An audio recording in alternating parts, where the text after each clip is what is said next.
Hi everyone, Flaming Footy here and welcome back to another YouTube video on the channel. And today guys, we are going to be continuing our 3-game match reviews. Yes, back for another 3-game match reviews, and in today's video we are going to be reviewing the first 3 games of round 14 of the 2022 AFL season. Now, very big games were these 3 games, and there's a lot to go over and some really big stories coming out of these games. Anyway, we're not going to waste too much time, but the games that we are going to be reviewing are Richmond VS Carlton, St Kilda vs Essendon, and Port Adelaide vs Sydney. So we're not going to waste too much time.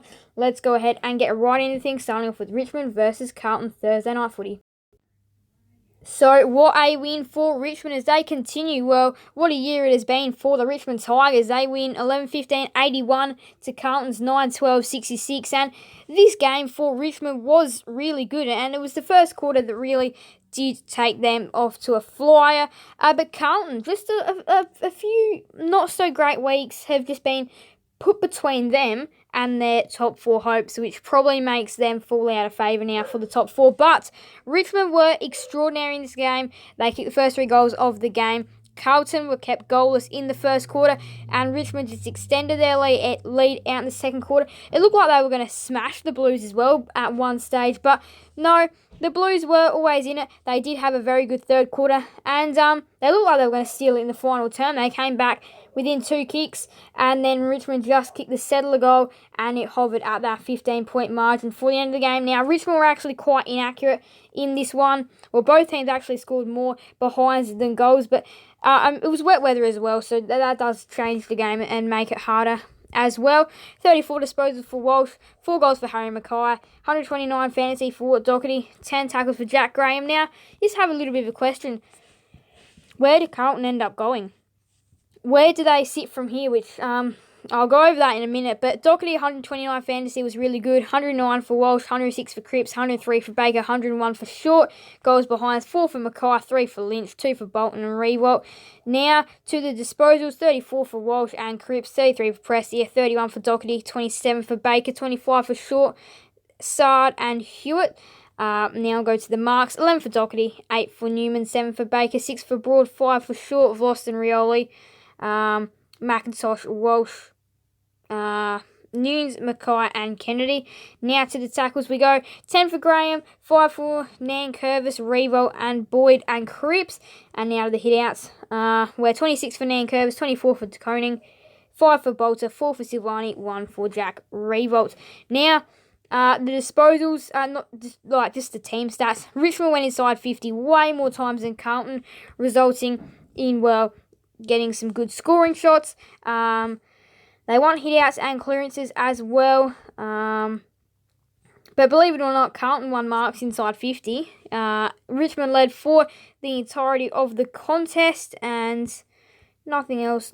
Carlton actually took 19 bounces. That's actually quite a big number. But where did Carlton sit now is the big question, which is why I rushed through the stats and I could answer this. But it's interesting with Carlton now because teams like Geelong, if they beat West Coast, which I'll be going over that game a little bit later, is a big one to see where Carlton sit. But they're low percentage, and they've got an interesting run home.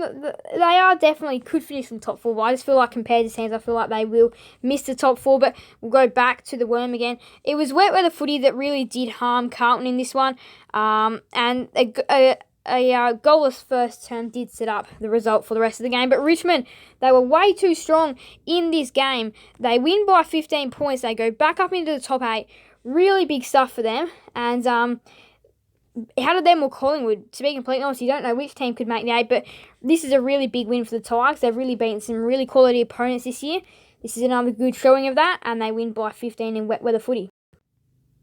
Now to Friday night, where the most unbelievable thing happened. It was a massive upset. One for, well, this year. One of the biggest of this year. St Kilda 11-6-72. Don't just lose. They get thumped by the Bombers 15-17, 107.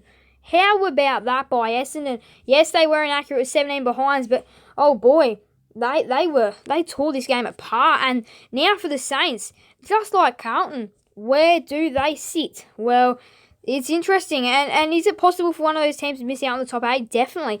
The Saints do have a very heavy run home, playing 6 teams in the top 8. So this one they had to put away and they couldn't.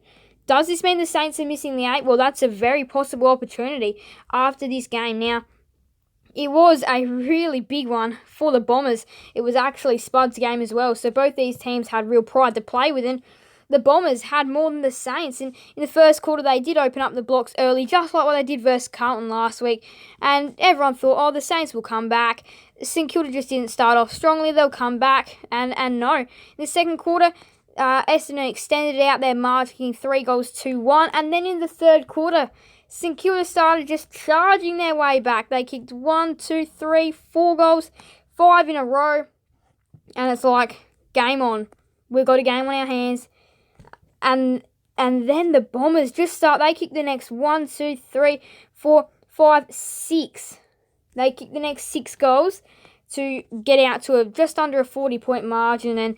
And then in the last quarter, the Saints tried, but it didn't really look like they were going to bring it back as the Bombers kicked the last 2 goals of the game to ends up getting home. But what about this for Essendon? A big win for them and their club after, well, a horrible year's hit them. They could have a better second half of the season. Mason Redmond was good with 31 disposals. Peter Wright, 4 goals. A big game for him. 125 fantasy for Redmond as well. 7 tackles for Jai Caldwell.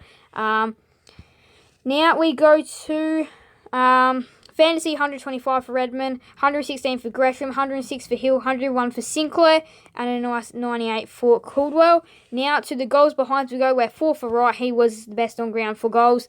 3 goals, 1 for Gresham, 2 for Stringer and Jones, as well as Higgins. Billings, nice to see him back in the team actually for the Saints. Nice to see Billings back. 2 for Draper and Guelphy as well. Disposals, 31 for Sinclair and Redmond. 28 for Gresham, 26 for Hill and Merritt. And this was a big out as well. Parrish wasn't even in this game. So to show that they can do this without Darcy Parrish was a big statement made. 11 marks for Redmond, 10 for Hill, 10 for McGrath, 9 for Membry, Battle and Laverde. Now to tackles we go, 7 for Merritt and Caldwell, 6 for Stringer, 5 for Shield, 4 for Long and Gresham. Essendon did bring the hit-outs. 16 for Phillips, 15 for Draper, 12 for Marshall and Ryder.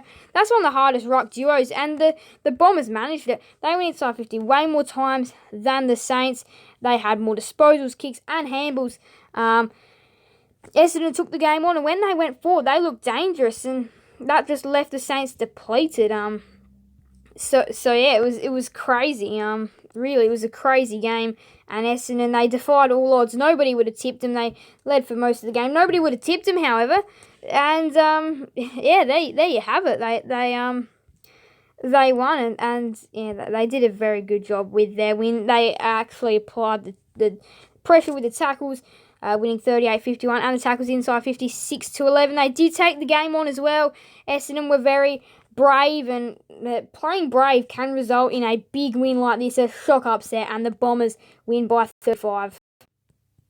Now to Saturday football, where we go to the Adelaide Oval for Port Adelaide versus Sydney. Port Adelaide 10-12-82, defeat the Swans 8-11-59. They win by 23, and they keep their finals hopes alive. For anyone that wants to say their season is over, don't speak too soon. They are still a chance, and it was built off the back of a very impressive third quarter.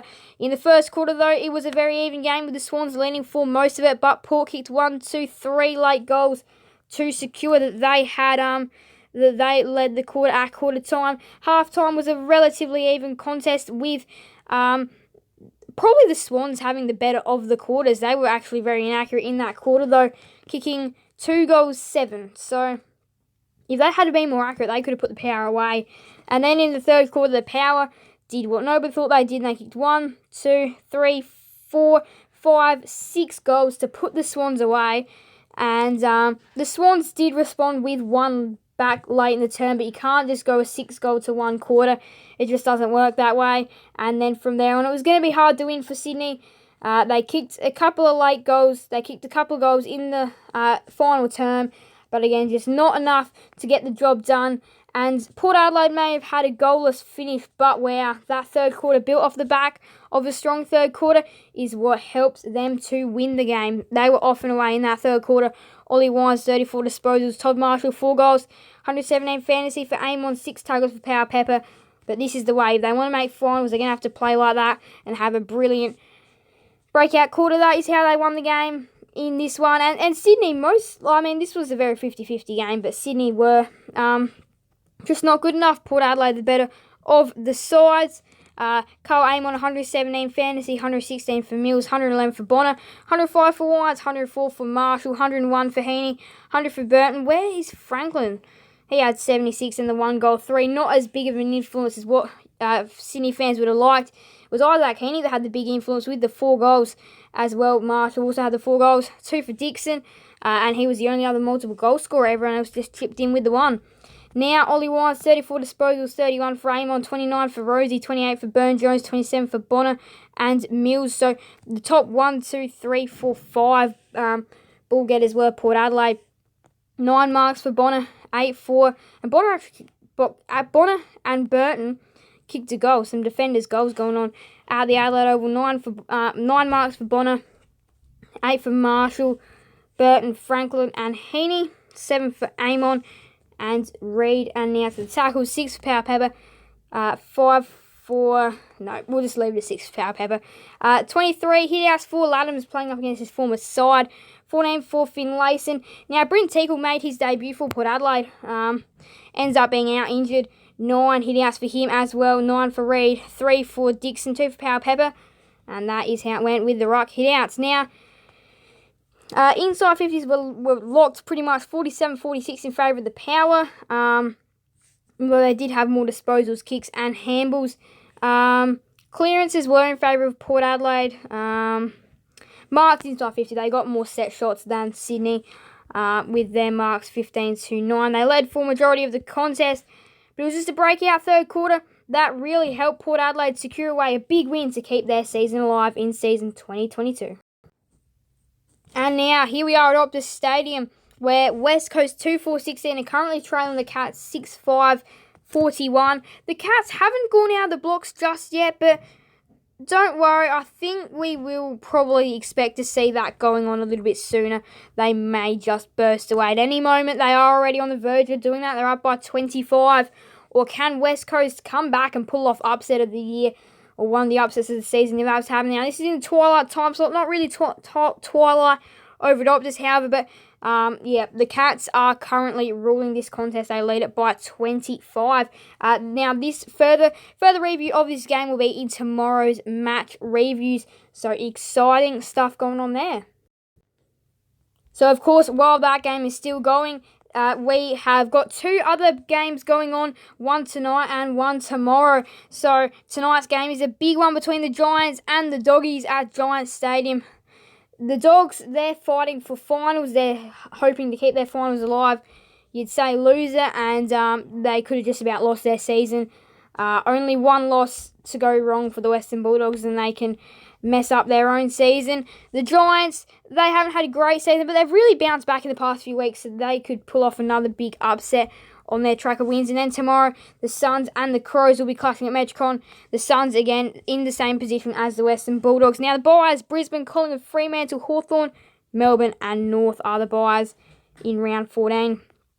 So now, Brisbane are, of course, the ladder leader going on. Melbourne and Fremantle are locked on points as well. Carlton have opened the door for Geelong to go and take their spot based on percentage after their loss to Richmond. And Richmond have risen up to 6th. Yes, to 6th. Again, based on percentage. While Richmond, Sydney, St Kilda and Collingwood all on the same amount of points. And if the Cats lose, they'll also be joining that same area. So, really interesting. There's many teams that can miss the 8. Like teams like St Kilda, Sydney are on the verge of missing. You'd say Geelong would be in. And then Collingwood, what's going to happen with them? The Dogs, the Suns and the Power. They are all far away. The Suns and the Dogs must get a win, because if they do, they're basically just knocking the Power out. Otherwise, losing for both these 2 clubs does open the door for Port Adelaide. But again, you still do say that the Suns and the Dogs must win And I feel like Port Adelaide are still out of the run of the finals, even though they won, just because of how far ahead these teams are. And just the differential between Port Adelaide and these Richmond, Sydney, St Kilda and Collingwood, I just feel like it's just a little bit different. I just feel like Port Adelaide may have left their run too late. But the Dogs and the Suns in desperate need of wins right now as they are trying. I still feel like the Dogs and the Suns, though, may end up out as well. But that's big. Some really big stuff going on. The Eagles just kicked a responding goal to bring it back to 19. Could they cause upset of the year? But anyway, that is going to wrap it up anyway. So, Richmond got over the Blues by 15. The Bombers over the Saints by 35. Port Adelaide over the Swans by 23. I'm actually 0-3 from tipping right now. So the Cats must win so then I can actually get my first on the board. But thank you guys all so much for watching. Make sure to leave a like and subscribe and hit that notification bell. Send you guys a name another video on the channel. Thank you guys all so much for watching. So bye everyone. Flaming Footy out.